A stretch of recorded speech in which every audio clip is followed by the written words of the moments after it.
The Lifestylist, episode 136, featuring Chen.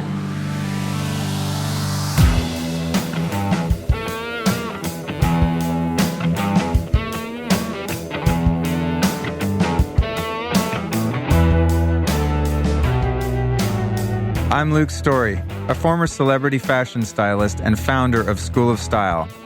For the past 20 years, I've been relentlessly dedicated to my deepest passion, designing the ultimate lifestyle based on the most powerful principles of health and spirituality.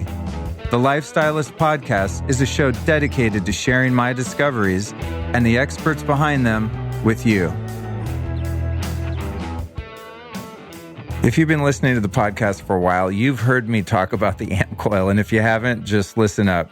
The amp coil is a device I discovered some time ago, and I've been using this thing every day, doing some really fantastic things on my body. So essentially, the amp coil is using vibration and sound frequencies to get into your body, nourish your organs, and then also to detox other ones. So this technology is far-reaching and extremely powerful. It's actually the first PEMF device with customization and biofeedback voice analysis all in one machine. So what they've done is they've taken many different scientific principles that have been used over the years for these type of devices and actually put them into one machine. So that's what's cool about it. There's been times where I've used these technologies in various machines and it's time-consuming, and it makes any one of them not as powerful as it could be when you combine them. So you definitely want to get over to ampcoil.com or make it easy on yourself and just jump back to episode number 98 and you're going to learn everything about this. But this is the thing I'm most excited about, and that's why I wanted to share it with you.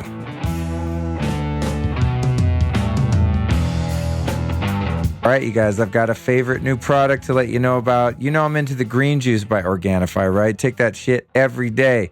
Well, now I'm on to their red juice. That's right. It's a red juice powder packed with antioxidants and immune-boosting herbs. It's got reishi, cordyceps, and 11 other superfoods. So the reason I like powders like this is because they're highly concentrated nutrition that's easy to get down the gullet. So you take a big scoop of this, you throw it in some almond milk or some spring water, whatever your drink of choice is, throw it in a blender really quick, or even just stir it up with a spoon. It actually dissolves really easy. It doesn't get all weird and chunky like some powders do. And then you've got the equivalent of basically eating a giant bowl of red fruit that day. But I don't know, it's just got a really good taste too. It tastes like, I don't know, it's sort of like strawberry juice or something like that. It's got a really like red fruity juice. So it's very different than the green powder that they make, which I also like. So check out the red juice by Organifi. You can find that at Organifi.com. That's spelled with an I. Organifi.com/Luke. And the even better part is that you save 20% off if you use our show code. And that code is, drumroll please, Lifestylist. So go to Organifi.com/Luke, use the code Lifestylist, and save 20% off your order of the red juice or any other product that they make.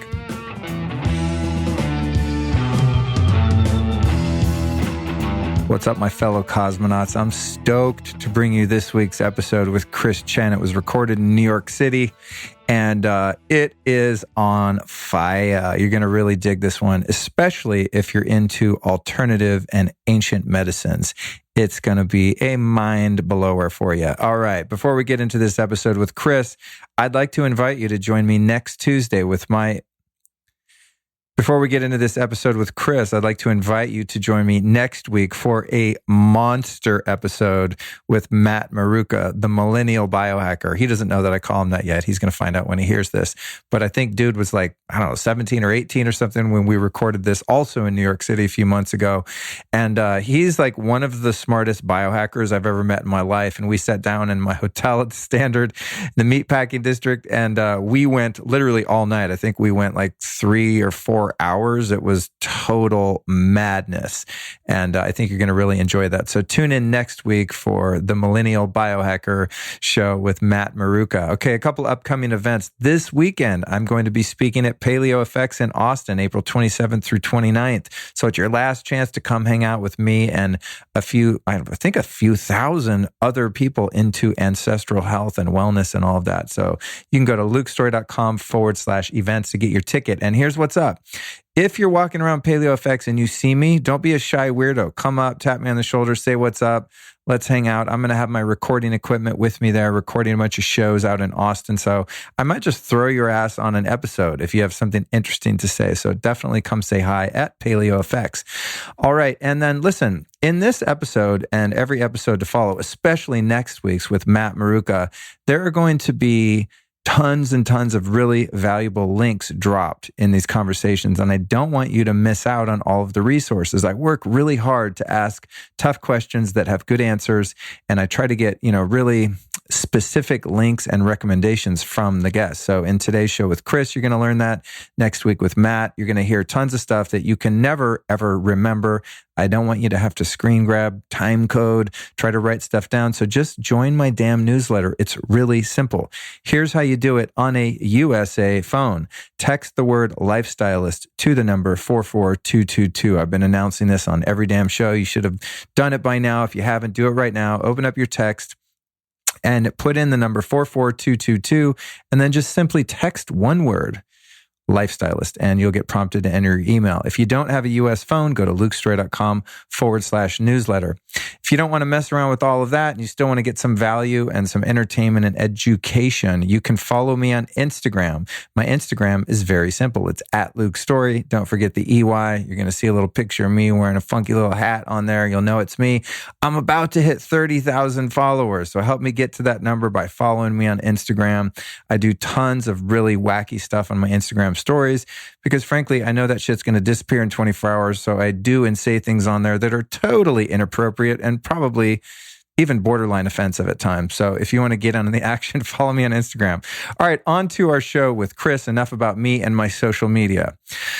Chris Chen is a licensed acupuncturist in New York City. He spent the past decade studying with Grandmaster Sung Baek, 75th Grandmaster of the Dong Han, that's Eastern Scholars Healing Clan, a Korean Taoist tradition stretching back over 2,500 years. And we talk a lot about this in the episode. Shit is like straight out of like an old school kung fu movie or Kill Bill or something like that. It's very cool stuff. Chris is advancing the application of alternative medicines within the homeopathic and allopathic realms through his acupuncture, Qigong, advanced pulse diagnosis, and autonomy. Chris is advancing the application of alternative medicines within the homeopathic and allopathic realms through acupuncture, Qigong, and advanced pulse diagnosis. Really cool stuff. So, as I said, we recorded this one in New York City at the recommendation of my friend Desiree Pace from Ben Chen. I recorded with her and she's like, dude, you got to meet Chris. You got to record with this kid. He changed my life and I can see why. Now, I thought this conversation was going to be all about acupuncture, what Chinese herbs to take and all that, but we ended up covering just about every aspect of not only acupuncture, but exploring his whole lifestyle trip. He's, I wouldn't say like a biohacker because all of his stuff is really based on ancient tradition. So it's very interesting. So we talk about the following topics. The moment Chris dedicated the rest of his life to studying Eastern healing, the profound lessons that Chris has received from his teacher, the Eastern attitude toward food and how it differs from ours in the West, food as a form of data and information, nature's perfect design, the history of acupuncture and the difference between the sacred medicine and secular medicine, the body-brain connection, how you can surrender to reality and still contribute in a meaningful and positive way to society. The philosophy of activism from his rather Zen point of view. When Chris almost stopped meditating, what Qigong is and what it does to you. And then finally, how pulse diagnosis works. So that's what we talk about in this here episode. As always, I encourage you to share this with someone you know and love. And without further delay or ado, I now deliver unto you Chris Chen.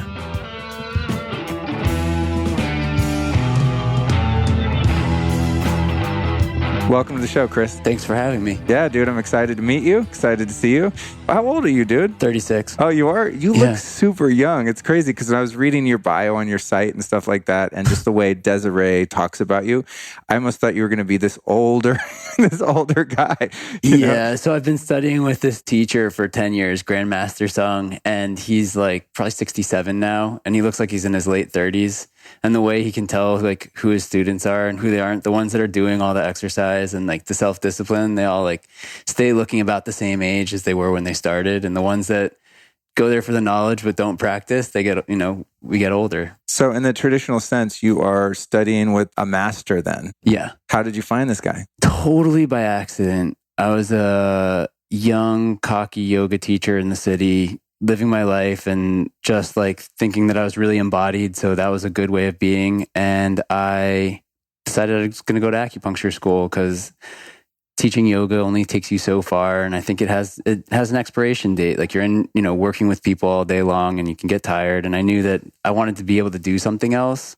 And then I started acupuncture school knowing that I'd be able to manipulate people's bodies and fix back pain and shoulder pain pretty easily just by virtue of what I knew about muscles and bones. And like in the back of my mind, I always knew that there was like some deeper level of knowledge. Like there was a way to really tell like fundamentally how people think and feel, and a way to like work with totally deadly diseases and actually change the course of terminal illness. And, I knew that existed and I didn't think I'd ever find it. And I was happy just being who I was. And so pure dumb luck, I was working for this woman who kept telling me about her teacher. And I was like, your teacher's great. That's fine. But I already know what I'm doing, lady. Calm down.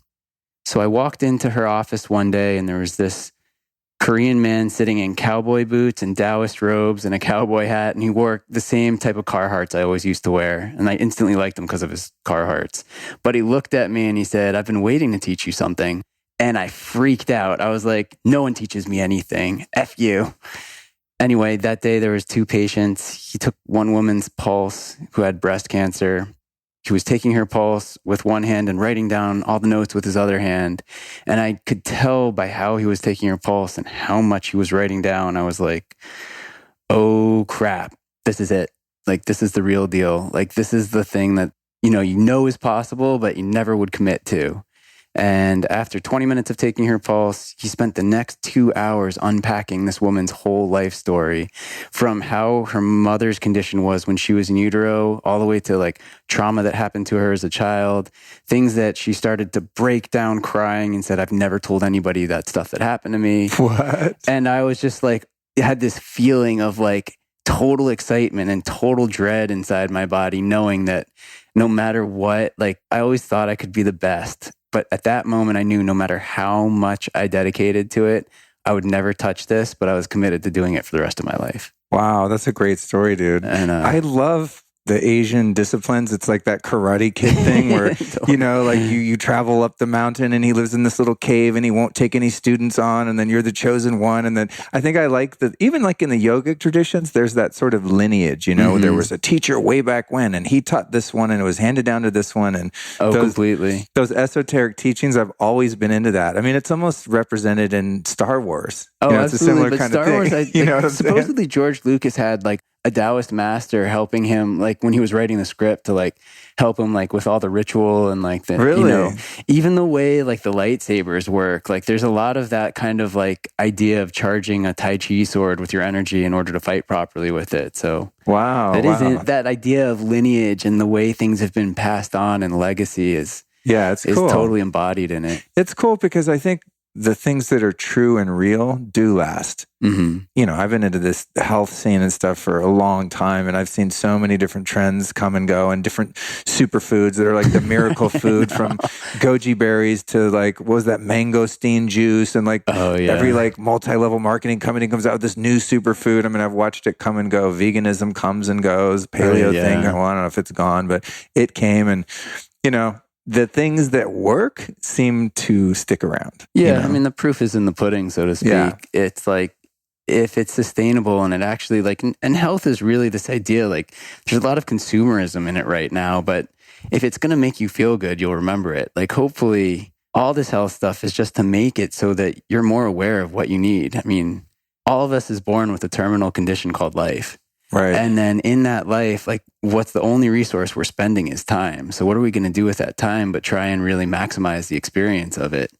And so we can often get swayed, or like, I'm such a sucker for like the next new superfood. Like, oh yeah, this is going to make me feel great. This is going to make me great in bed. This is going to make it so I can, work for 40 hours in a row. And like, and I totally get carried away by that. But the things that work are the things you do every day. Like the things that ground you in your ritual of like experiencing life, of like knowing that you're part of this entire cosmos, and that if you step into the rhythm of it, it will sustain you and you can keep being part of it. I guess that's why those teachings work, is they're just based on universal principles that It's don't, like the ultimate naturalism. they never really. erode. Yeah. You know what I mean? It's like a principle never degrades down Right. to being an untruth. Yeah. It's like once there's an absolute truth about anything, it stands the test of time. Totally. So that's cool. So your master is a Korean dude, huh? Yeah. So what he has been teaching you is essentially Korean Taoism. Would that be a way you would contextualize that?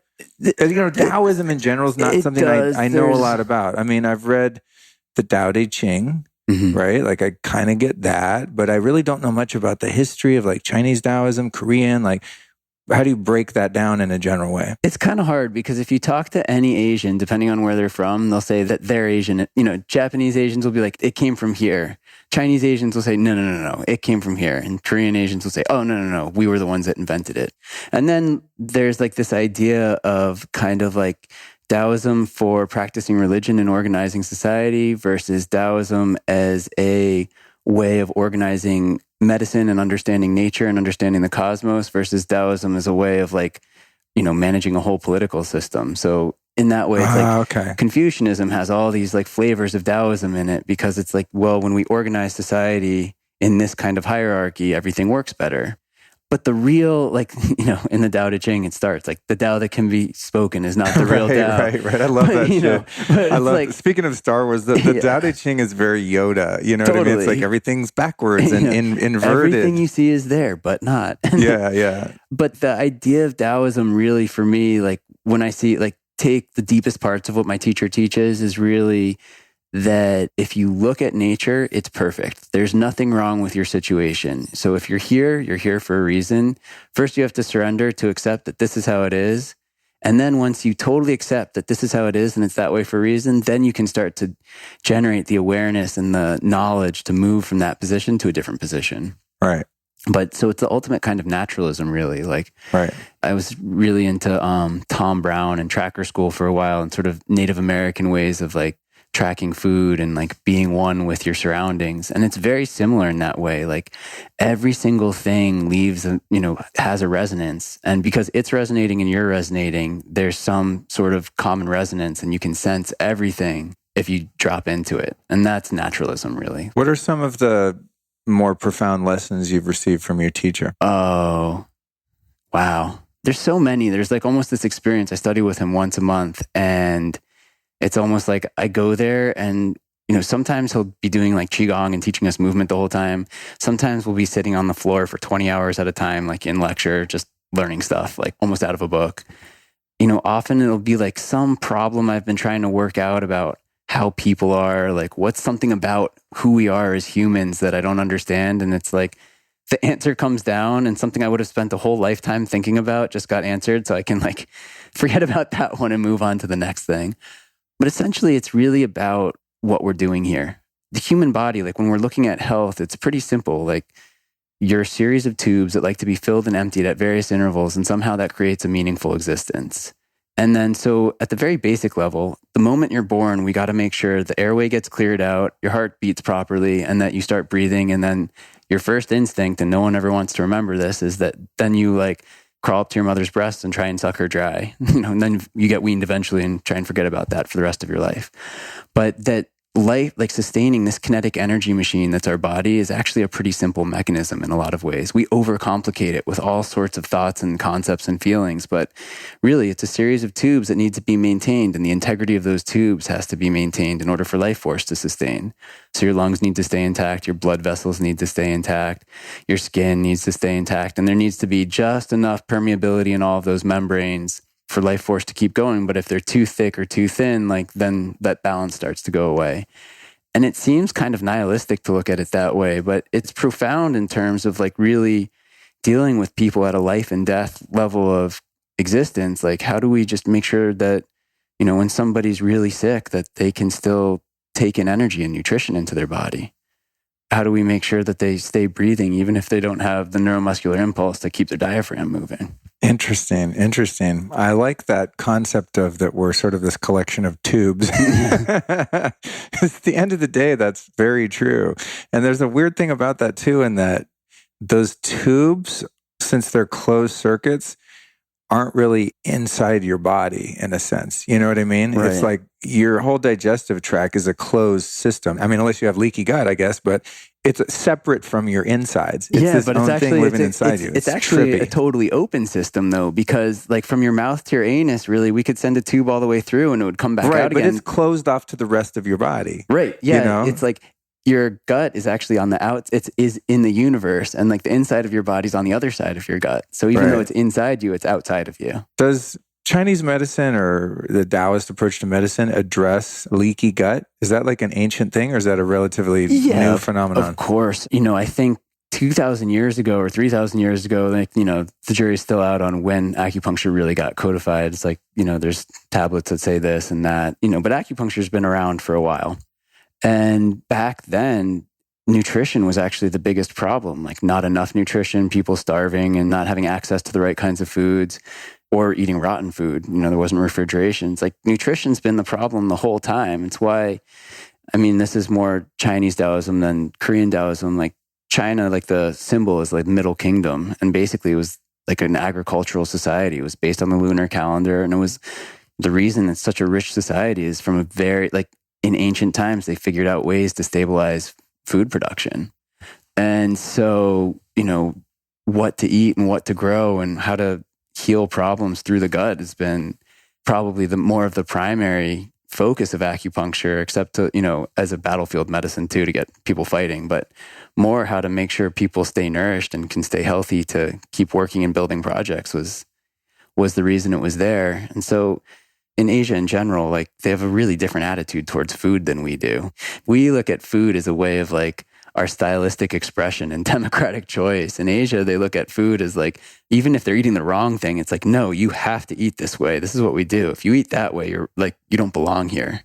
And here it's like, I always thought it was interesting when I moved to the city, it's like over a decade ago, but I was doing a lot of yoga with everybody, and like you could sit at a table and there'd be like a vegan and a vegetarian, and like everybody would have their own little way of eating as their own personal expression. Like that would never fly in that culture, really. That's funny. I can picture that. Yeah, I picture like a big broth or something, like a soup and then like seaweed soup or some shit. And like, that's what everyone's eating, You're not going to like go do your own thing so much. It's family style eating. And I never thought about that. So it's like food is an expression of place and where you're from even. Right. But, back to the gut thing, it's like the way we take in food, and really, which is like we take in nourishment, so we can look at it as like macronutrients. We need the calories in order to create these metabolic processes in order to think and feel and do whatever we're doing as humans. At the same time, we can think about food as taking in information. Every food has a different flavor profile. And depending at what temperature you eat it, it's going to create a different effect inside your body. And as you take in all of this information, it's like you can really see, like, based on what you're eating, you can change how you're feeling and therefore change your thoughts and your way of approaching life even. And so if you look at food as data that our body's taking in, you can almost start to see, like, there's so many directions you can take this in. The first is like, why are so many kids having learning disabilities and autism and everything else? Well, their flavors they're having just aren't varied enough and interesting enough to stimulate their brains in different ways.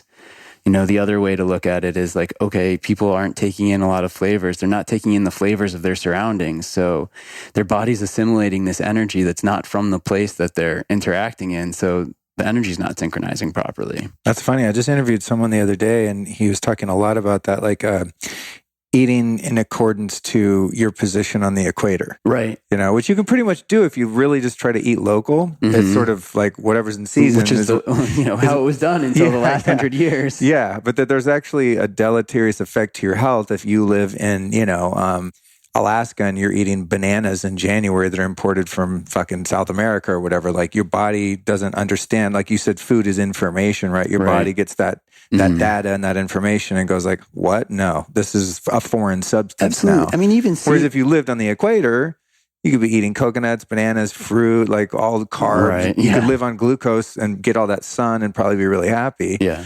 But not so much up north, Right. The other way to look at it is even like the profile of how like berries come in season at this latitude. In the beginning of the summer, it's like more of like the red berries and the raspberries. So like, those reds aren't as strong antioxidants as the blueberries and the blackberries. And as you go through the summer and the light gets more intense and that level of radiation gets higher, then what's around is actually handling that level of radiation. So like the red berries in the earlier part of the summer let you access, like you still get enough sunlight, but you have enough antioxidants to block it. And then as the sun gets more intense, Trippy, dude. you know, because nature is a perfect design. The only reason that plant is growing there and blooming right at that time is because it's in the energy. It can't get out of it. Right. Whereas we can move and get out of the energy. And because we live inside of these cubes that are totally conditioned and our food comes wrapped in plastic, it's like we don't have to actually take that into consideration. And I think it's a huge loss in terms of our awareness of, you know, how do we work and what are we meant to be doing? That's a really interesting concept. I never thought about I think about things seasonally, but not in such a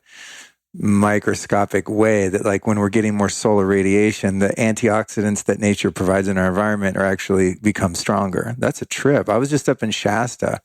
I guess That's a trip. It was summer. Yeah.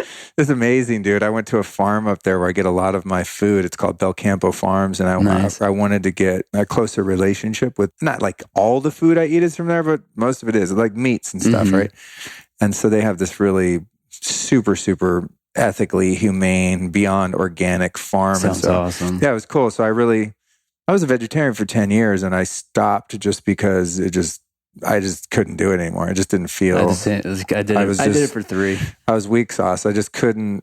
I don't know. It didn't work for me for a number of reasons we don't have time to go into. But I've always felt like if I eat meat, I should be able to like go hunt.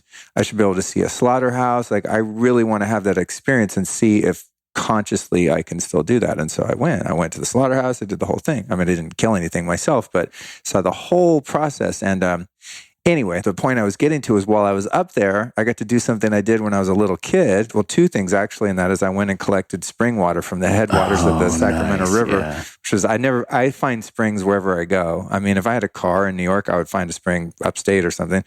So I went and got some spring water, and then I spent like half a day collecting blackberries. Just wild blackberries, dude. You talk about like, you know, that dark pigment and antioxidant. It's hot as shit. So it's like nature goes, here you go.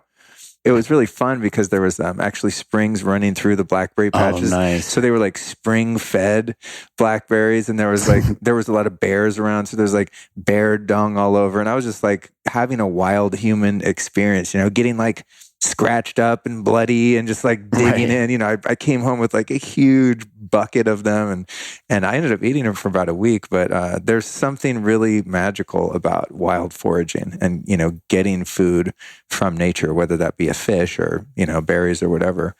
Yeah. But I didn't make that connection. It was like, oh yeah, it was really hot. We're out in the blazing sun. It's like there's not a cloud in the sky, so it's probably naturally. That's why I sat there and ate like a pound of those things while I'm out there. And they cool you off when you eat them. Yeah. And I'm drinking spring water and like having that experience. That's really cool. So, you know, I definitely wanted to cover some of the diet and food stuff, but that is also something I talk about a lot on the show.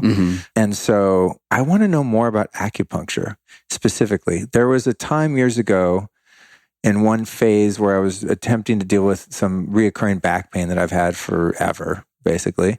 And I lived in Koreatown in LA. And so there's acupuncture clinics like all over. And I was in the entertainment industry. So I had this like union insurance from the industry and it covered acupuncture. You got like 30 or 50 visits a year. So I was like, I'm not going to let that shit go to waste. So I just would go to acupuncture all the time. It's acupuncture junkie. Yeah, totally. Yeah.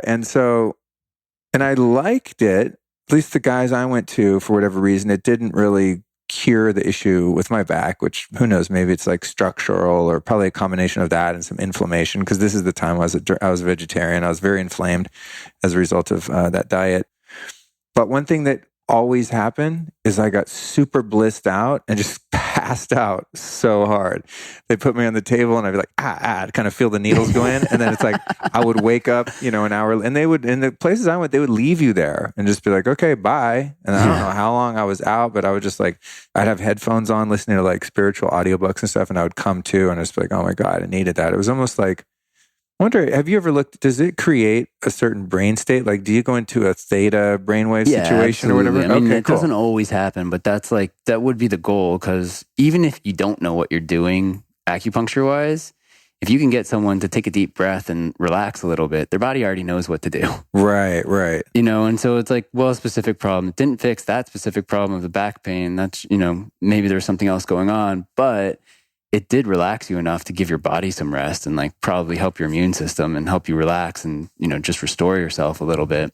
The goal, obviously the goal in acupuncture is to cure you, but, curing you from what? Right. So what's the basic gist with it? What's the first known records of people sticking needles in other people? And how do you think they figured that shit out? Like the meridians and all of that? It's too intelligent to have just been found by accident, which, in sort of like the Western acupuncture textbooks, they're like, someone noticed when they got pricked by prickers that their cough went away. And the system is way too logically based to have like been discovered by accident. I really think it's like, I wasn't there, so I don't know. But in a similar way that like the Mayan calendar was discovered, it's like people who were very connected to themselves, like, higher levels of awareness and meditation and understanding about actually how a human body forms in utero, like really going back to the beginning and understanding how a body manifests itself, started to figure out that there's certain points of leverage and vortexes in this existence where when you stimulate them will change your physiology and change your experience of reality. And then, I think the confusion is there's a big difference between the sacred medicine and the secular medicine. And the sacred medicine is going to the pulse master and having him tell you all of your deepest, darkest secrets so that your life takes on more meaning afterwards. And then the secular medicine is, when I have a cough, I put these points in or I take these herbs and it gets better. And so secular medicine is really this idea of differential diagnosis. When you do this, this changes. And sacred medicine is really this idea of direct diagnosis. I'm going to really take a look at your whole entire experience and consider it and then see how we can change it and optimize it so that you have a better experience and it's more efficient and it works more evenly. That's awesome. Wow, that's a profound answer. There's a lot to unpack there, actually. Today's show is brought to you by Four Sigmatic. Now, you guys know I'm always talking about their medicinal mushroom elixirs because I take them all the time. I'm super addicted to them. But now they've got a couple other products that I'm really into. They've got a decaf coffee for when I don't feel like freaking out on caffeine. And then they have a regular coffee, but not just coffee. Both of them are infused with medicinal mushrooms. So it's a mushroom coffee. They're fantastic. They've also got some matcha drinks like the matcha with lion's mane. And the thing that's cool about the Four Sigmatic drinks is they're totally organic. They're super powerful herbs and superfoods and mushrooms, but they're really easy to use. That's the issue I've had, like trying to be healthy and making myself some cool drinks, is that it's kind of a pain in the ass and I have to open up all these different containers and it's a big project. Their products come in these little packets. You just pop them open. They're very portable. I take them on the plane. I take them on trips. I keep them in my bag, in my car. I kind of have them all over the house. And I can just use them whenever I want. So Four Sigmatic, one of my favorite companies. If you want to check them out, I highly recommend that you do. To do that, you go to foursigmatic.com. And like all of my sponsors, they offer a sweet discount to the listeners. If you use the code LukeStorey, you will save 15% off your order, which is a pretty good deal. So go to foursigmatic.com, enter the code LukeStorey, and save 15%. Check it out. Going back to the beginning, in that the origins are definitely unknown. And as you said, we weren't there. We don't really know. There's tradition that's been passed on. But I feel with a lot of these ancient technologies, like some of the different yogic traditions come to mind. And it's like, especially in Kundalini yoga, where there's such a deep effect on your consciousness, like we were talking about before the recording, you really can take you out to some crazy places consciousness-wise, maybe to a fault even if you don't have a way to come and ground. But some of the stuff that we do in that practice is like so weird. I literally sometimes think like the teacher's just fucking with us right now, like, or Yogi Bhajan, who brought that practice here. Like, he must have just made this shit up and he's just like messing with Westerners, you know? Mm-hmm. But then you feel subjectively the profound effects of these kooky mantras and breathing exercises and kriyas and weird hand movements and stuff. And it changes you. And so I've always wondered, like, did these yogis or these Taoist masters just get downloaded from like universal consciousness? Like, hey, I have an idea. Maybe if I put a needle here and do this and breathe this way and breathe that way, that it does this thing. Or did like some beings from another planet come down and go, all right, you poor humans, here, have this have this technology, because some of it is so powerful and it's so old that you really can't trace back the origins of it, I've heard all the stories, and it's like, did the aliens bring this technology? Well, aliens are angels, same difference, extraterrestrial beings. Right. And is that how the download comes? Like, in order for their mind to rationally take in the information that they already know within, it looked like an angel or an alien telling them? Maybe. Again, I wasn't there. And I think one of the things that happens in these practices, which are incredibly profound and can give people insight and solutions into dealing with, real big social problems and life problems that people have wrestled with for, since the beginning of humanity. To say, oh, this is an alien download from another planet, it's like, I think it's too scary for people, and it takes away from the authenticity of what is being delivered. But you also have to imagine that if we're a bunch of intelligent life forms on a life-supporting planet in a solar system, in the Milky Way, in this galaxy, inside of an infinitely large universe, that we can't even imagine the vastness of the size, except we can imagine how big it is, that it has to be possible. Like, if this is a life-supporting planet, when our telescopes get powerful enough and our consciousness gets stable enough, that we'll be able to see another infinite level of life-supporting planets and other solar systems around the universe, it has to be possible. It's like, there's no way we're the only ones. It would be a very naive and I think arrogant point of view to think that that's not possible. Right. I mean, you have an infinite number of galaxies in this universe that are multiplying and expanding infinitely. An infinite, I mean, think about that, infinite, never ending, right?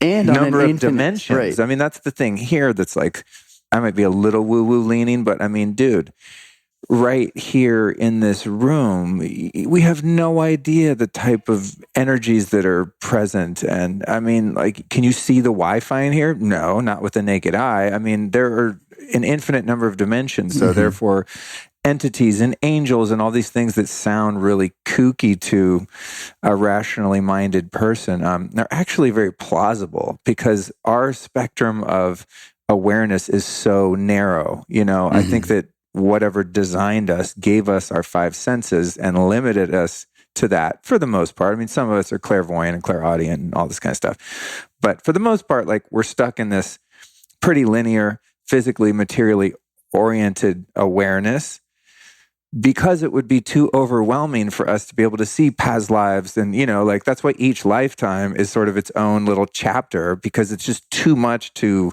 take in all at once. Just like if we could see all of the energies in this block right now, and I saw entities floating by the window when we're trying to have a conversation, it's too much stimuli to have the human experience that we're meant to have. Right. So we're given this very narrow perspective, and then given this dumbass intellect that's skeptical about, that thinks that is like arrogant enough to think we actually can see and understand everything that is going on right now. Right. And it's like, I think that's the fun mystery of life, is exploring some of these more esoteric ideas just as a practice of humility, going like, hey, you know what? It sounds crazy, but I don't really know. You don't really know. And that's where the mystery and curiosity of life sits for me, is like, cool, let's see what happens, Yeah. I mean, then there's another piece of it too, which is, how does your own experience of reality keep getting more complex? Because from the moment you're born to the moment you die, every single breath you take, your experience of life becomes more complex because there's more information happening.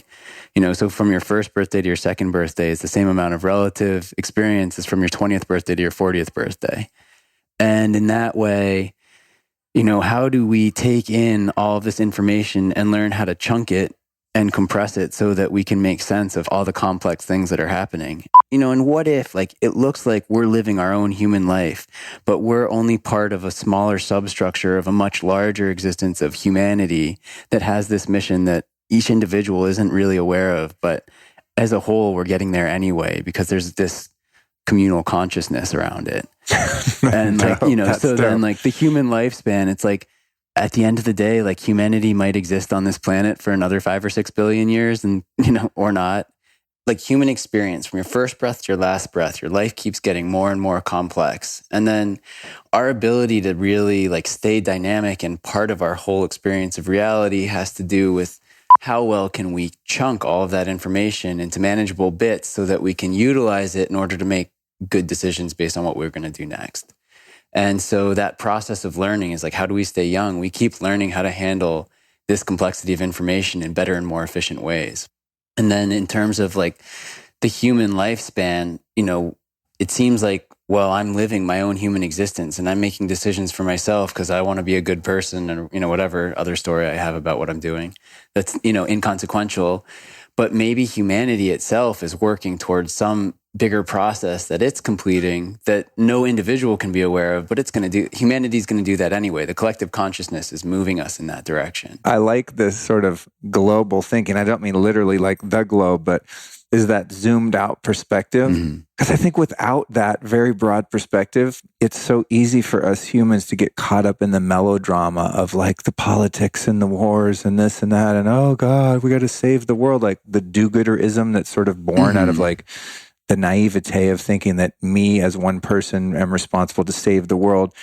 And even beyond that who am I to say that the world needs saving or needs to be changed? I think that's the bigger one. Is like, if you were to take the totally Taoist perspective, is like, hey, no problem. Everything's fine. This is how it is. Accept it. Like, if you don't accept it and like you take on, it's an ego position to take on, how could it be this way? I mean, this is happening and this is happening and these people are leading and these people are in charge. This is wrong. And like, as soon as you choose that that's wrong, you're on the other side of how things are. Like, so in terms of a universe where coexistence is the key to really understanding, as soon as you say something is wrong, it means either it shouldn't exist, but more, it does exist. So you're not existing properly. You're not accepting it. Right. And so then there's like, it becomes this like very clever switch of like, oh, were you talking to me about how I'm dealing with my health and feelings, or are you talking to me about my spirituality and what I'm meant to be doing in my life? Right. And the answer is both, because what's different?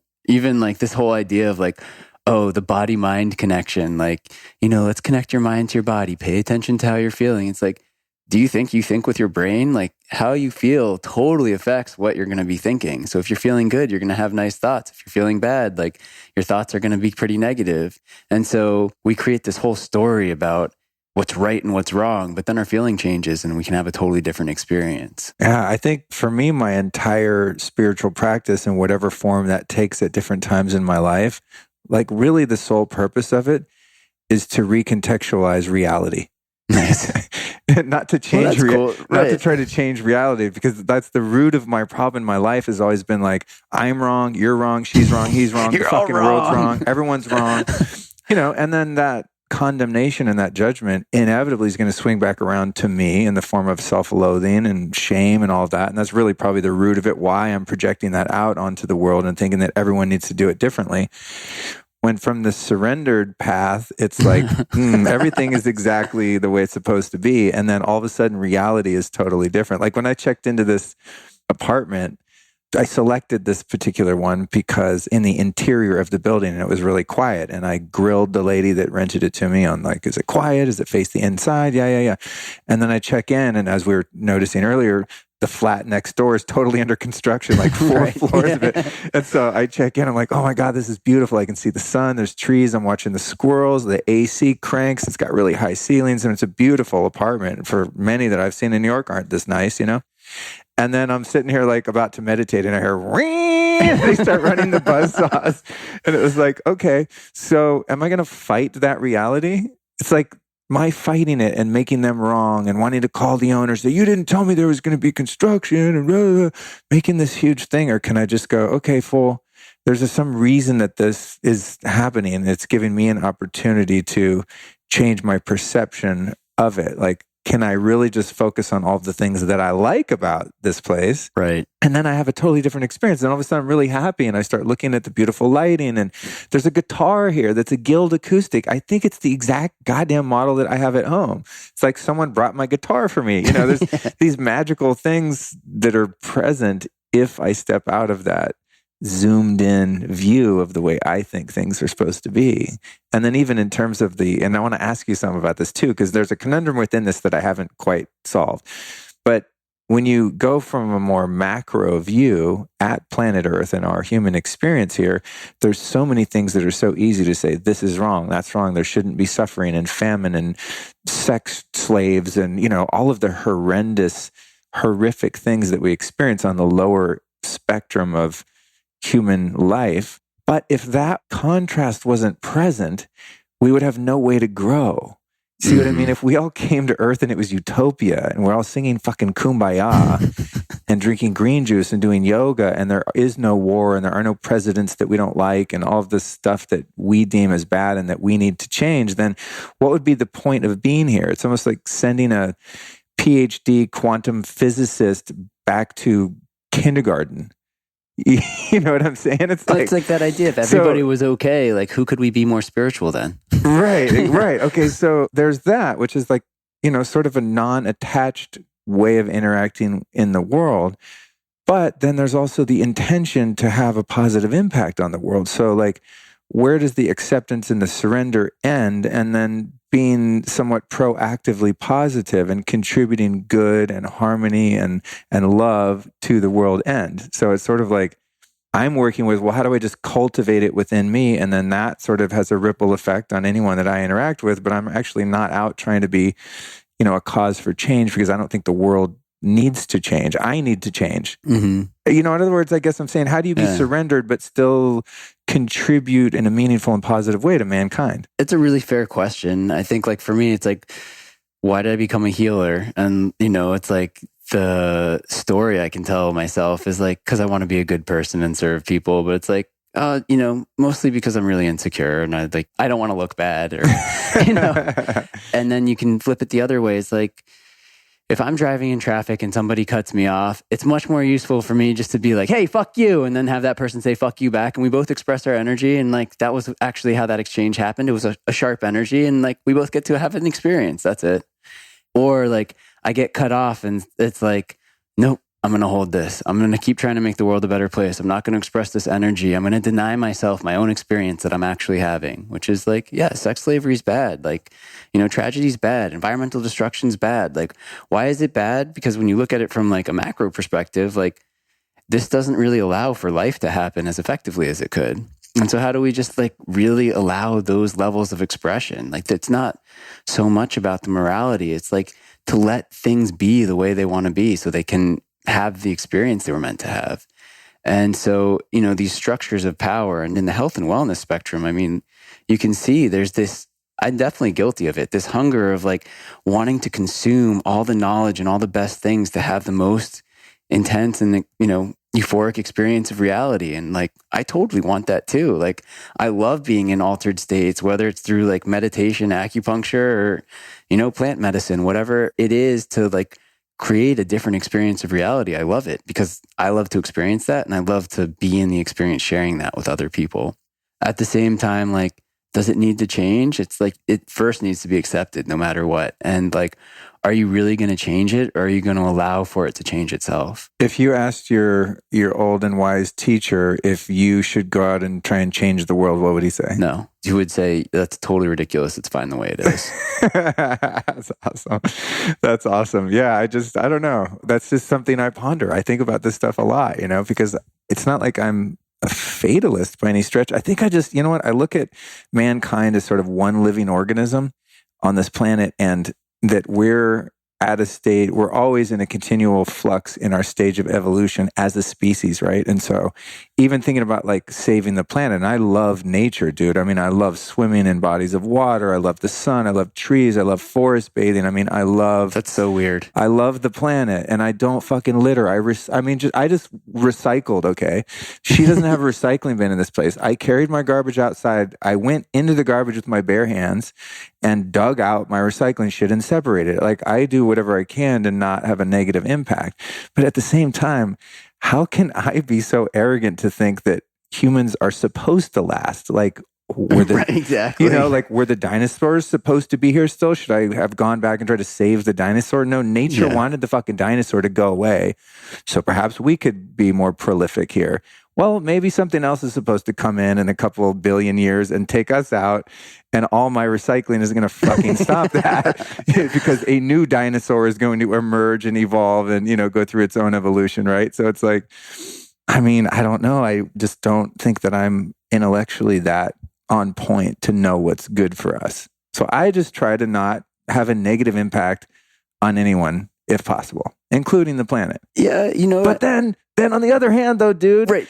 What if the people weren't fucking out there stopping the whaling ships? And like, what if there weren't those activists and stuff? I mean, I think then the whales would disappear and there wouldn't need to be any more whaling ships anyway. Right. I mean, I don't know. That's what I'm saying. You can go around and around in this. And I think people that are more, the protesters and the activists and all of that stuff, I mean, I appreciate that. It's just, I don't know. So what if everyone stopped all protesting and all activism? Where would the planet go if we just fucking went, all right, world, do your thing. I'm just going to take care of my own space and be the change that I want to see in the world. Like, what would happen if they all stopped? Well, it just denies your participation in the bigger thing. So we're all in this together, whether we like each other or not. And there's this other piece there's a couple things that I want to address, but now I'm forgetting. By the way, I had no fucking idea we were going to even go here. I was like, cool, let's talk about Chinese herbs. Right. What's better, reishi or chaga? Like, Yeah. So this is fun.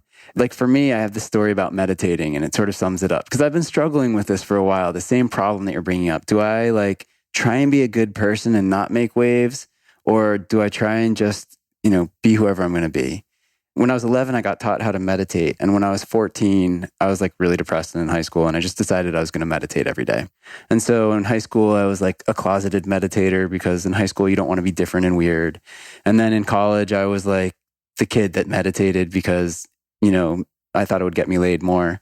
And then through my 20s, I was a yoga teacher. So like definitely I was like pretty out there with meditating. And I had like some amazing experiences meditating, like sitting there and just knowing things that were going to happen that I had no business knowing, like just beautiful understanding and whatever. And, and the truth is like, I hated meditating. I hated it. Like every time I'd sit down and meditate, and people would ask me like, hey, you meditate. I hear it's a good thing for you to do. Why do you do it? I'd lie and say it makes me feel good. But the truth was I hated it. I'd sit down and meditate and I just like would feel like such a fraud. Like I just had no idea what I was meant to be doing. And this continued all the way through my 20s. And like, so my wife got pregnant when I was 33. And I just remember being like, I've meditated every day for like almost 20 years now. And I still hate it. I'm going to stop. And it was like, and I was like, that's funny. Totally. I don't think I've ever met anyone that was like made a conscious decision to stop meditating. That's funny. I was just like, this is really stupid. And I got really dramatic about it, like totally dramatic about it. I was like, today is the last day I'm going to meditate for a while. Right. I was like really dramatic about it. And I knew I wasn't like going to just stop forever. I was just like, I'm going to give it a break. But it had been this continuous practice. So I built it all up. And I sat down and I was like, all right, it's the last day I'm going to meditate. And I sat there and I meditate and like, what comes up? The same shit that always comes up when I meditate. Like how jealous I am, how insecure I am, how like much of a judgmental asshole I am, and like how I'm just not the person I want to be. And for the first time, like it was such a profound experience. I just accepted it. That's who I am. I am just that person. I need to deal with it. I was like, oh, now I'm meditating. Now I can do this. Now I love this. So now it's like the come up. Every time I sit down and meditate, like that same like judgmental, jealous asshole shows up, but I just like don't have a reaction to him anymore. And I think that that's really like, there are a lot of real like social and structural problems in the world that need to be addressed. But until people accept themselves, like they're never going to accept anybody else. And until they accept that, yes, it sucks, but this is how it is. Like it's very hard to make a change.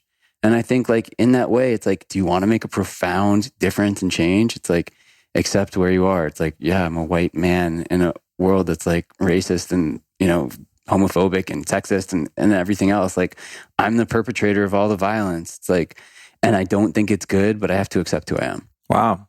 Heavy, dude. So in the end, you still meditate. Yeah. Yeah. That's funny. But, I think that's a natural thing, man, because there's been various practices for me that I've been really, really disciplined to continue with for many years. And then I don't know if I've ever consciously decided not to do something, but I've definitely phased out of them and then went through a period of feeling guilty for not doing it. Like there were many years where I read very specific spiritual literature every morning. And it's just like what me and my people do. And if you didn't do that, you were fucking up, and it was just instilled in me by, various teachers that I had along the way. And then I just like, actually, when I really got into meditating with the current practice that I do, Vedic meditation, as soon as I started like having a trained discipline, not just like making up meditation on my own, but like a method by which I was doing the practice, then my reading just stopped in the mornings. And I was like, oh, I'm not going to tell anyone I'm not like doing my reading. I was like, I felt shamed. I was like guilty about not doing the reading. And I still to this day, like don't really all the time do my spiritual reading in the morning. I honestly just don't feel like it. And now I'm doing other shit. And then there'll probably come a time when like, maybe Vedic meditation doesn't serve me and I move on to something else for a while.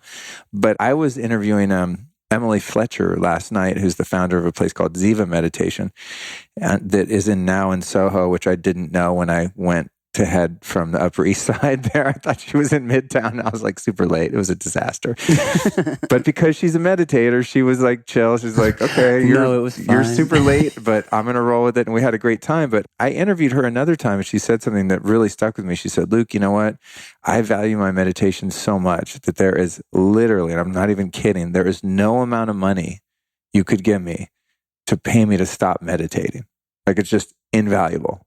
And that's what it's become for me. I'm like, dude, if I was, in prison somewhere in a POW camp and they took away my meditation, I mean, that's like really one of my most prized parts of my human experience. It's like, I fucking love meditating so much. I crave it. Like I did it this morning, like every morning. I'm just like, I can't wait to meditate. I'm meditating right now. But it might, might not. Yeah. In a sense. Yeah. The contemplative sort of meditation, the living witness meditation. But, these things come in phases too. It's just like I've been into Kundalini yoga for years and I'm like, I always wonder, I wonder if one of these days I'm going to be like, nah, I'm good. Probably will. Who knows, But as long as I feel the pull, I just keep doing it. Next, I want to ask you, that was a totally rad detour that we just took here, which was... All right, we were supposed to be talking about acupuncture. No, it's awesome though, because that's, like I told you before we started, I have notes and stuff like that, but sometimes like I just actually shut the computer and don't even talk about any of that shit because we just go down a thread. But I did promise the listeners and myself, because it's something I haven't covered, yes, is the acupuncture. I think we touched on the basic idea of it, and then given allotted time. But the other thing that you're really into is this stuff called Qigong. Mm-hmm. And that's something like, I think from taking a few Wim Hof trainings, he has a couple little moves that he teaches you. And he's got some good ones. It's kind of get just the very basic idea of moving energy around and kind of creating this fluidity in your body. But other than that, like I'm totally clueless. So what the hell is Qigong and what does it do to you? Qigong, it's like when my teacher describes it, and he's funny because he's Korean, but he speaks perfect English, but with an accent, he just calls it like, hardcore yoga. And essentially, if your body's designed a certain way and you want to create more functionality in your body another way, if you hold certain shapes that are difficult for your body to hold, your brain has to do the work to occupy your body. So your brain's occupying your body, holding these difficult shapes. And as a result, your nervous system starts to develop around that shape. So you're tempering your body for certain specific types of functionality. And like, there's some sort of like the chicken and the egg argument. Did Qigong precede martial arts or did martial arts precede the Qigong? Like, were these people trying to adapt their body to be better fighters and better things? And I don't think it really matters, except the Qigong is the practice that I stick to. And like martial arts, I like it. I'm always like, I want to be a badass fighter, but like in terms of like what's a practice that before even meditation, like Qigong is a practice that you couldn't pay me enough not to do. Really? So it has that kind of value for you. Mm-hmm. It's like, nothing gets me in my body and focus faster than being in some of these postures. You just reminded me of something, dude. I just Googled it to remember that. Are you familiar with a guy named Tai Cheng? No. This cat right here? Oh no, he does Tai Chi, not Qigong. Is it? Oh, totally yeah, different. Tai Chi. Yeah. Okay. Something Chi. I just remembered that years ago when I was a stylist, I did like workout videos for P90X and stuff. Oh, nice. And for Beachbody. And one of them was Tai Chi, but I had it confused. I was like, whoa, I have seen it. But when I looked at Tai Chi, because I had to sit there for fucking hours when you're on set. I mean, it's like there's 20 takes of each move. And they did something interesting when they were, because it's very slow. And then when they would show us sped up, and even then he would do some sped up versions of some of his little moves and shit. And it was like badass karate or martial arts. Totally. So it was kind of like, I was like, oh, this is like slow motion. And then at a certain point, I guess when you get up to some level of badassery, then like it does kind of become more of a martial art where you could like jack up a mugger or something. But anyway, I digress. I had the wrong practice. So it's actually, they're both similar practices, and both of them are practices to imitate how your body assimilates and distributes energy when it takes an impact. So it's not totally off. Like Tai Chi is these watery, flowy movements based around like keeping your body upright. And by the way, there's like a million different styles of Qigong and Tai Chi, which of course also creates a lot of confusion. Like the style of Qigong that I practice, I got from my teacher, and he learned it from a Korean Taoist master who was, part of a sword fighting school. So they're really like, how do you balance on bricks and stand and really just develop your internal strength? And it's like, this form of Qigong, it's like super insane and difficult. Like, holding 3 minutes of a posture is like a real achievement. Whereas there's some Qigong postures where people practice holding posts, and those ones you can hold them for half an hour. And that's like, you develop all sorts of awareness and integrity. And, for my acupuncture practice, it's like being able to hold these poses just creates more awareness in my fingertips, more awareness in like how I'm holding and sitting with energy in order to just manipulate people on a more subtle level. It's like the difference between like, good salad and a great salad might be just like a tiny bit of salad dressing. But it's like, how do you hit that subtlety every single time so that you just know it? And what does Qigong look like? How can someone visualize it? You mentioned like holding the tree, like with your hands in a circle. It just looks like you're hugging yourself. No, like the most classic Qigong posture is called horse stance. And like there's so many different styles of it, but it basically looks like you're riding on a horse without actually being on a horse. Okay. He's demonstrating right now, guys. So, you can put some pictures. I've got some pictures of it somewhere that if you want. So in comparison to Tai Chi like involves more of these sort of fluid movements. And like I said, they're almost like slowed down karate moves. Whereas this is like more about, generally speaking, more about holding, or is it really just depend on the tradition? It depends on the tradition, but to generalize on it, really, like Tai Chi is more like learning a kata or series of moves of like how one thing will turn into another thing. Right. And Qigong more looks like, hatha poses almost. Like this pose is for these types of strength, like strengthening these types of things, and this pose is for this. So it's not like such a fixed sequential thing, even though obviously you want to do things together in order to balance it out. Got it. So you mentioned the word integrity, that physical integrity. It reminded me, because it's so fresh on my mind, this morning I did a private class with one of my past guests, Abby Galvin, from I think it's called The Studio, and she teaches Katona Yoga. And that was, dude, my last trip here in New York, I just was recommended that by a listener, and I went in there and took one class with her, and I was like, I need to interview her. Like, she's on some next level shit. Right. And I took another class, and I interviewed her right after the class, and it's a really popular episode. It's been out just, I think, a couple weeks or something. And I really loved her whole philosophy. So today I went in this morning, as I was telling you, and had a private with her for an hour. It was incredible having that like assistance in holding structure, and just when I think I'm like upright and straight in my spine and my shoulders are back, like if you tell me to be at right angles and really hold that structure, then she would come adjust me and be like, dude, you're not even close to, Right. You know what I mean? She's like, because obviously you can't see yourself, but it's really interesting just from a few classes with her, and I'm sure this one's going to be exponentially so, is that my structural integrity like has a memory now. And so I can't even sit here as we record slump. I would totally love to just slump over right now because it just feels so much more comfortable. But it's like I have that memory now that's like, oh no, I'm actually supposed to be like this in order to hold the space that I like to have the feeling of holding, Right. So I kind of get the correlation in that, where you're working with the tendons and ligaments and muscles and having them adapt to that skeletal structure that has integrity. Would that be a parallel principle there to a degree? Yeah, and the plot thickens because Abby and I studied with the same teacher from a long time ago. So in terms of Katona Yoga and the idea of doing yoga, not just to do a pose inside, but to do a pose properly, to put the right angles in it, to do it with real integrity. So not just doing it how you feel, but doing it so that it measures up against the grid and it's repeatable every single time. That is the basis of how I came to all of this stuff. It's like a very pragmatic way of doing it. And, for me, if I hadn't become an acupuncturist, I probably would have been an engineer.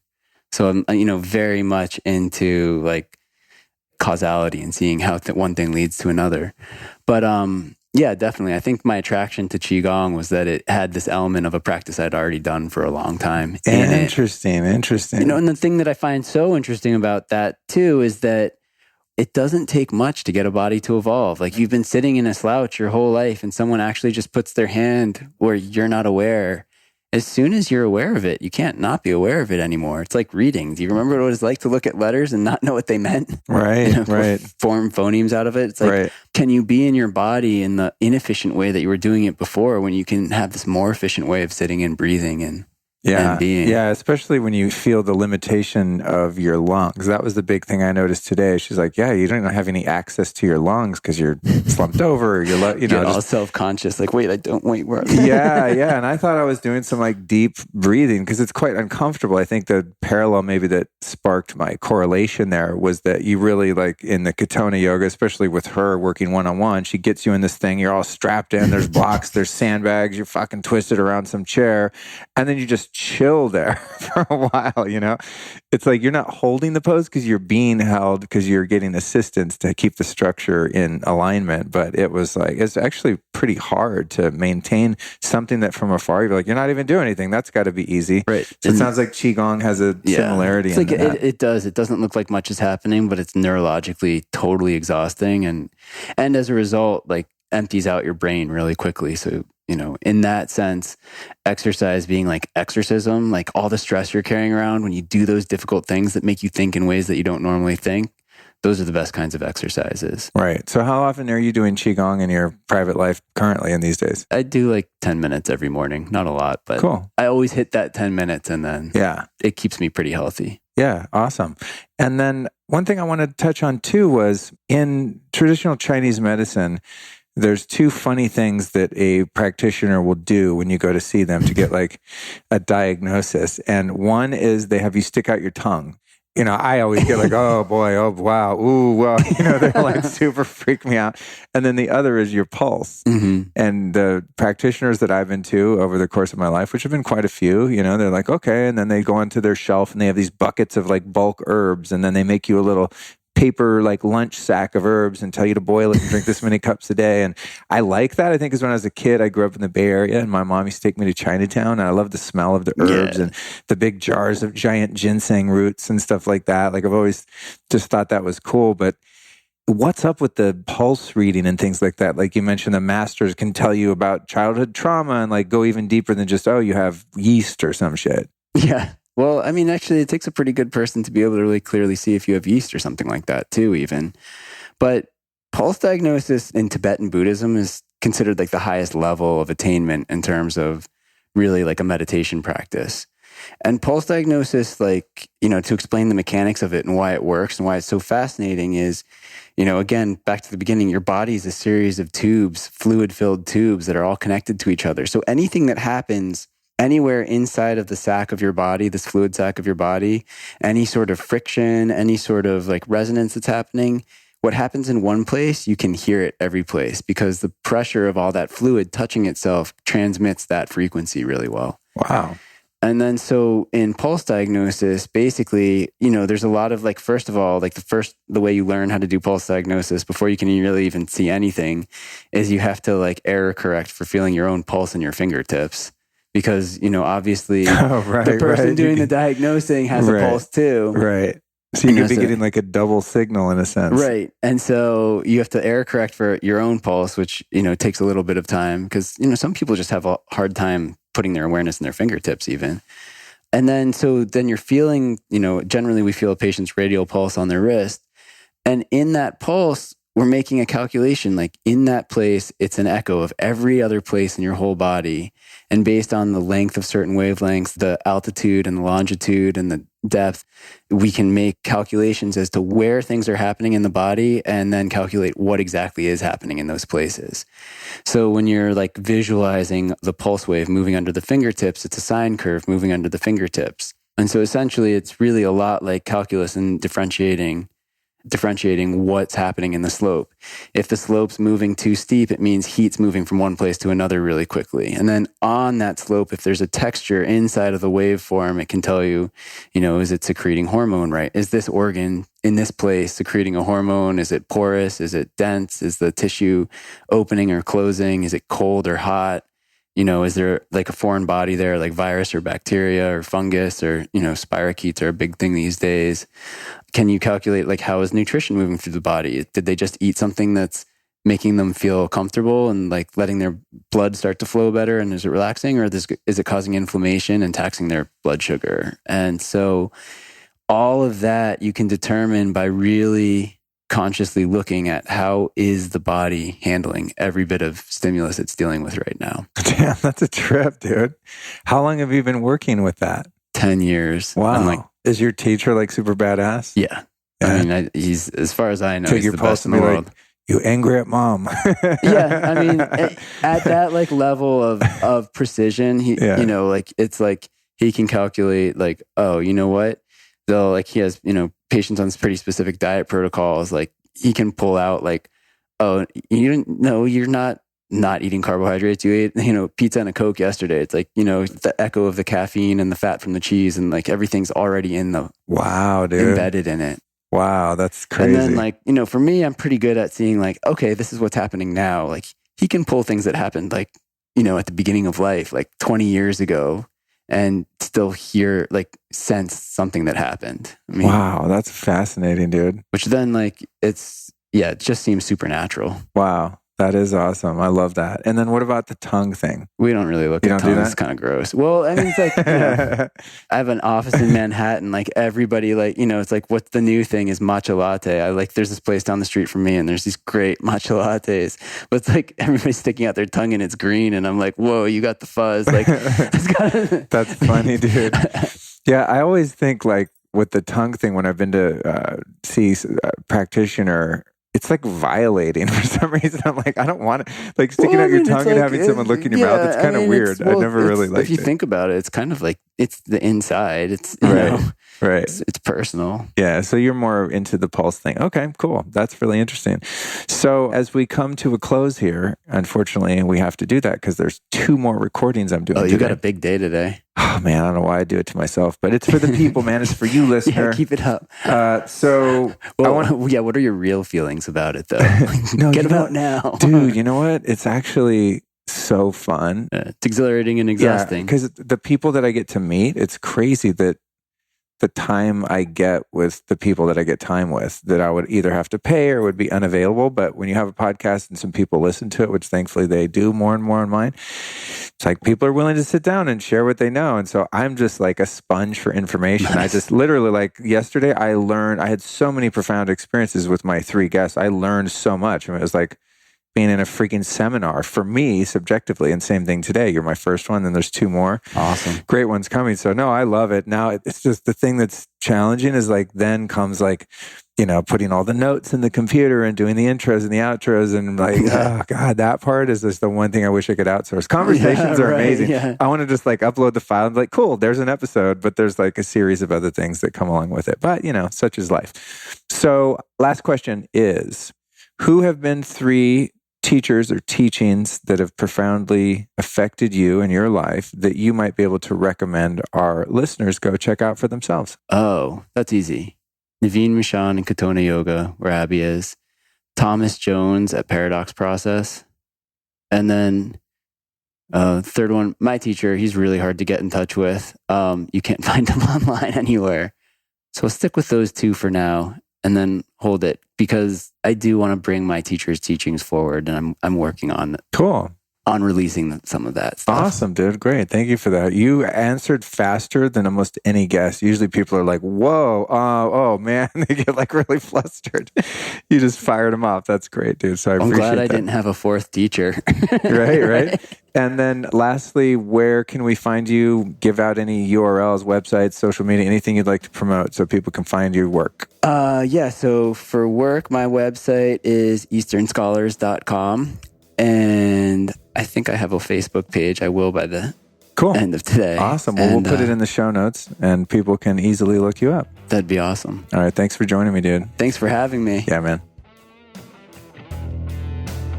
Okay, everyone who now wants to go get some acupuncture, take some Chinese herbs, do a little Qigong, and just get all East meets West up in this piece, raise your hand. Don't raise your hand if you're driving. It could be problematic.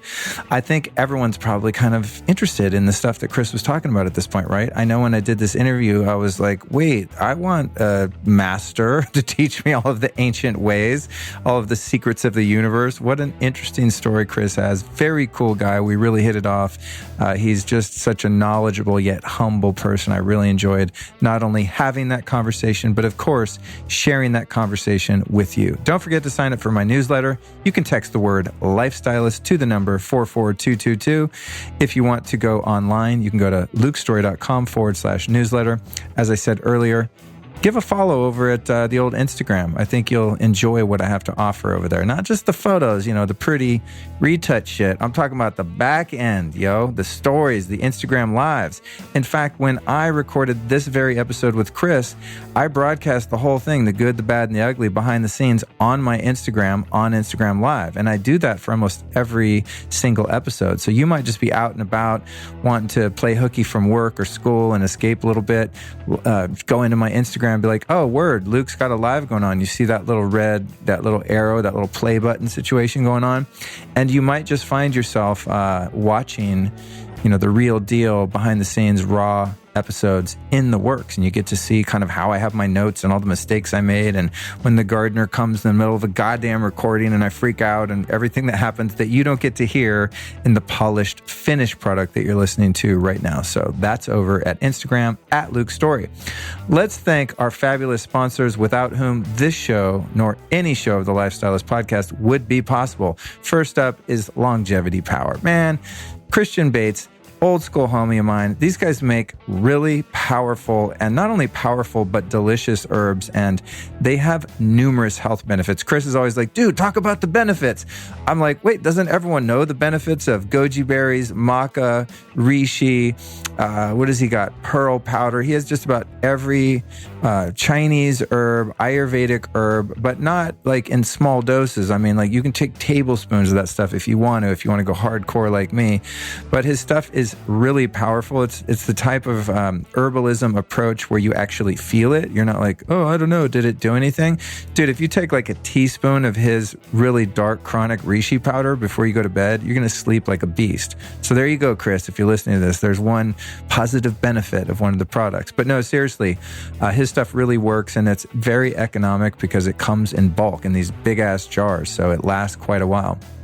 Definitely worth the investment. So if you go over to longevitypower.com, throw some junk in your cart, and enter the code Lifestylist, you will save 5%, which doesn't sound like a huge percentage, but it can add up. You throw for 3 or 4 things in your cart over at Longevity Power, you're talking about, it could be over $100, $150 or something. So that 5% adds up. Then our old pals, the OGs over at Organifi.com. I love their green powder, their gold, their red powder. I like pills and powders, baby. What can I say? I used to be, you've heard the story before. I have not changed. I just take healthy powders now. But seriously, go over to Organifi.com/Luke. That's Organifi with an I. Use the code Lifestylist and save 20% over there. Then we've got FourSigmatic.com. And you can go to FourSigmatic. Actually, no, it's FourSigmatic.com/Luke. Enter the code Lifestylist, save 15% over there. And Four Sigmatic, let me give you a couple recommendations. I would try their chaga powder, the little powder packets. You can put that chaga in your coffee and make it actually more alkaline, add a bunch of immunity boosting properties, and just chill out kind of the buzz of coffee. And then also at Four Sigmatic, I really like their little powdered coffee and mushroom blends. It's like the dopest, probably the only healthy instant coffee on the market is over at Four Sigmatic, and they come in little travel packs. So I'll take those like on the airplane, on the road. I'll just pour it in a bottle of water and shake it up and have like a really nice sort of iced coffee. And you can always, obviously heat it up. Sometimes actually, what I do if I want an extra boost to one of my morning elixirs, it might even be a coffee, like a bulletproof coffee or something. I'll actually add a couple packets of the Four Sigmatic ground instant coffee just to get the mushroom powered coffee in there as well. So I might recommend that over at Four Sigmatic.